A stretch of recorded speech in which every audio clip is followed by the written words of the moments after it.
ირანში ომი არ დასრულებულა, მსოფლიო ისევ შეშფოთებულია ნავთობის ფასების ზრდასთან და მიწოდების შემცირებასთან დაკავშირებით და ამ ფონზე ჩინეთი დუმს.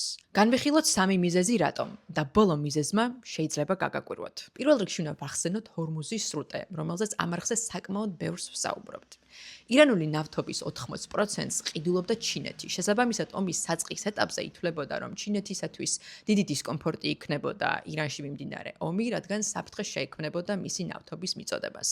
მაგრამ როგორც აღმოჩნდა, ირანს უფრო სჭირდება თავისი ნავთობის ჩინეთში გაყიდვა, ვიდრე ჩინეთს ირანული ნავთობის ყიდვა.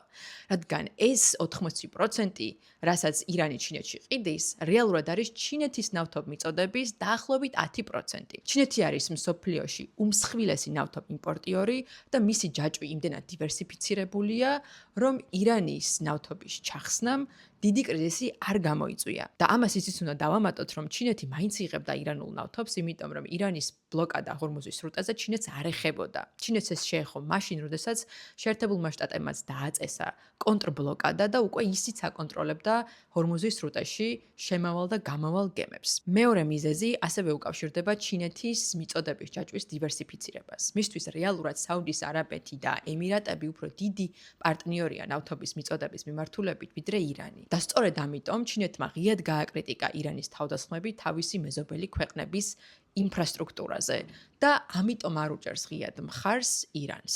და მესამე, როგორც წესი, მსოფლიოში ნავთობის ფასების ზრდა იწვევს ინფლაციას და შეიძლება გაგიკვირდეთ, მაგრამ ჩინეთისათვის ამჟამად ინფლაცია არის ძალიან სასურველი, რადგან ბოლო რამდენიმე წელია მისი ეკონომიკა არის დეფლაციაში.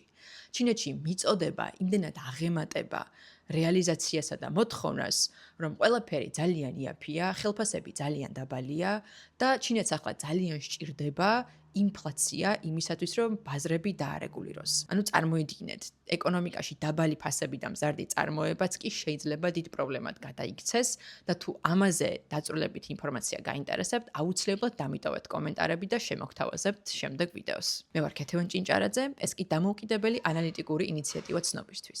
არ დაგავიწყდეთ, რომ გამოგვიწეროთ, დაგვიკომენტაროთ და მხარით დაგვიჭიროთ. ცნობისთვის დაგვიმეგობრდით YouTube-ზე, Instagram-ზე, Facebook-ზე და TikTok-ზე.